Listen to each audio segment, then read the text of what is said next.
Today's episode is brought to you by Mazars. SoundCartel. The global pandemic forced most of us to work from home. Now that things have opened up, we've all realised that work can be done just as effectively anywhere, not just somewhere. From SoundCartel, I'm Nicole Goodman, and this is Business Essentials Daily.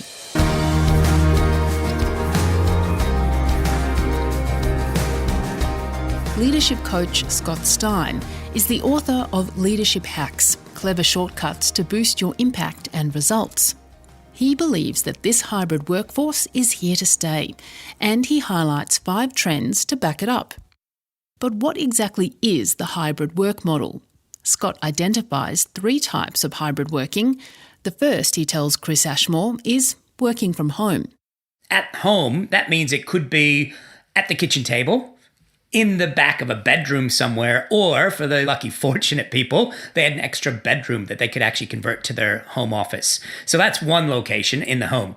But the other 2 are actually starting to be used as much as well. One is actually using a co-working space. There's Whatso, there's WeWork, where you actually go in and you kind of rent it by the hour or by the day, and there's different membership packages. So you can actually get out of the home space to separate work from home. And then there's also new satellite offices. So it's interesting because different companies around the world have decided to look at where are a lot of our people based, and we're actually going to open up a satellite office in that area so they don't have to travel all the way to the head office all the time. Now that we're getting out of lockdown, is the hybrid model of working here to stay, do you think, or will the vast majority go back to the workplace full time? Yeah, so that's the big question. And of course, it also depends on industry, because some industries had to be in person anyways, right? However, the industries that are primarily computer-based, those are the ones that actually can go hybrid. And if you look at the research, even the PwC research that just recently came out, 90% of staff still want some form of hybrid work. Right? You piggyback that on top of the Great Resignation, right? That was put out by Professor Anthony Klutz from Texas A&M University, and people are still picking and choosing. Well, if you're not going to be flexible, not going to allow me to actually work remotely in a hybrid workplace, I don't want to work for you. And I think that's the challenge for a lot of employers moving forward. If we want to get the best and the brightest talent, we need to make sure that we're creating environments that they want to work in. And that's why I believe some form of hybrid will be here to stay. Well, you've identified 5 global trends accelerating hybrid workforces. What are they? Yeah, well, this is the big project during the pandemic, and they kept changing, right? As I was researching the Leadership Hacks book, one of the biggest trends of why I think the hybrid is going to continue is businesses need productivity. Right? Businesses need to have productive people, right? Without productive people, things don't happen. And the research showed during the pandemic, and a lot of people and companies are supporting this after the pandemic, that people were just as productive at home as they were at work. Right? In fact, there was one global survey by Mercer that showed 90% of respondents said they were as productive, if not more productive, working from home than they were working from the office. So that's the first one. Businesses need that productivity. That's going to drive it. The second trend is the employees' demand for flexibility. And this is what I talked about earlier, that Great Resignation that is still happening globally around the world. It's hard to get good talent right now. So, a lot of staff, a lot of employees want the flexibility. It was interesting, before the pandemic, the ABS showed that there was less than 5% of people that had a work from home agreement. And if you look at the data, it was usually a day or less per month, and most of them were for women, right? Where they had kids at home. So again, that demand for flexibility is going to continue as the second trend. The third trend is you can leverage collaboration across geographical boundaries. Right? Now that we've been able to use things online like Zoom and Teams and Mural and all of the other great software programs, people are realizing actually we don't always have to physically be in the office. It's good to be there part of the time, so we get some of that other collaboration. But for a lot of project work, I can actually do that from home. Right? And I can still collaborate with somebody else, and they might be on the other side of Australia, or they might even be on the other side of the world, and I can still collaborate.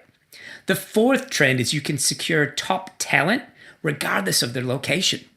One of the challenges that, a lot of employers talk to me about is they go, we want more staff, but the cost of living in Sydney is so expensive, over $1 million to buy a house. And a lot of people to move from regional areas into the big smoke, they just can't afford it. Well, now you can secure that top talent that might be in Townsville, Queensland, and you don't actually have to worry about them having to go into debt with these big mortgages and payments. And from a business perspective, that also means the salary will actually be in alignment based on their location. So it's actually a win for employees and a win for employers. And then the fifth trend is really the advancement in technology, right? We're just starting with AI, right? We're just starting with the Internet of Things, online shopping, the ease of apps, everything else, sensors that can actually find when people are in the office or not in the office, what desks are open or not open. Again, I think the technology is going to continue this driving of people being able to work remotely. If you want a business advisor that walks with you and not just talks with you, then Mazars is the right fit for your business. To find out more, visit mazars.com.au. That's mazars.com.au.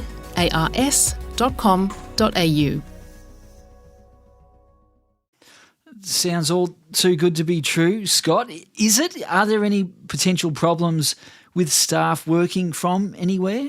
Yeah, there are. One of it is burnout. Right? In fact, if you look at most of the research, and the Microsoft research showed this, other research houses showed it, burnout and isolation. A lot of people, but that was when we were in lockdown, when everybody was remote for months. So I think the blend of hybrid will reduce quite a bit of that. But the other thing that I've found that makes it challenging is some people don't have a good home office location. Right? So if they can't have a co-working spot that's close to them, trying to share a flat where you've got 3 other people that you live with and we're all kind of fighting over the kitchen table isn't the best solution either. So it really depends on people's home environment and how they're going to set up that remote location. And for a boss or a business owner who's trying to manage people in different locations all over the place, how do they do it? What do you advise? Yeah, I think this has been the biggest challenge. Traditionally, most managers would lead by sight. So what that means is I'm in the office, I see people, they look busy, I'm assuming they're getting their job done. And I'll just look at the KPIs, and if they are, I leave them alone. When they're not in front of me, well, it makes a lot of people a little bit more nervous. And I think that's the thing that a lot of leaders need to shift to. The other thing they need to do is, how do I lead when I have some of my people in the office and some of my people working remotely? In the book, I talk about my 3R strategy. Right? So leaders have to really improve 3 areas. I call them the 3 R's. The first R is they have to be more relatable. So what that means is they have to have a stronger connection. They have to create shared experiences and really be genuine with their people. I was talking with one manager and he had hired a couple of staff. He has never seen them in person, right? Never. So the whole relationship is based on what they've seen online. That's completely new for us. So without that relatability, it's really hard for a leader to do that. The second R is reliability. Because if I'm not reliable, if my people don't feel they can count on me, it's not going to work either. If they don't feel I have their back. The other part of being reliable is if I make a mistake, it's about me admitting it to my staff and going, you know what? I dropped the ball on this one. It was my fault, not yours, but I need your help to fix it. Right? That's the other piece of reliability, and also making sure that they're consistent in the way they follow up with people. And the third R is about being more responsive, and it's their responsiveness. And responsiveness means if I'm in the office a lot of the time, which is what I'm finding, a lot of managers are spending more time in the office where a lot of their staff are working remotely. And some of the early research is showing, well, the people that show up in the office almost get more favoritism. Right? The reason why is they can see him all the time and they can be more responsive.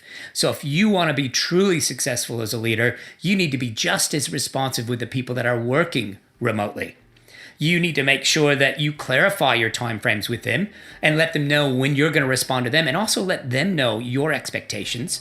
And you also have to streamline your decisions, right? Because if you're in the office, you can see somebody, all right, have you made that decision or not? Right? Where if it's online, out of sight, out of mind. So leaders need to make sure they're even more responsive and don't let those things fall off their plate. That was leadership expert Scott Stein.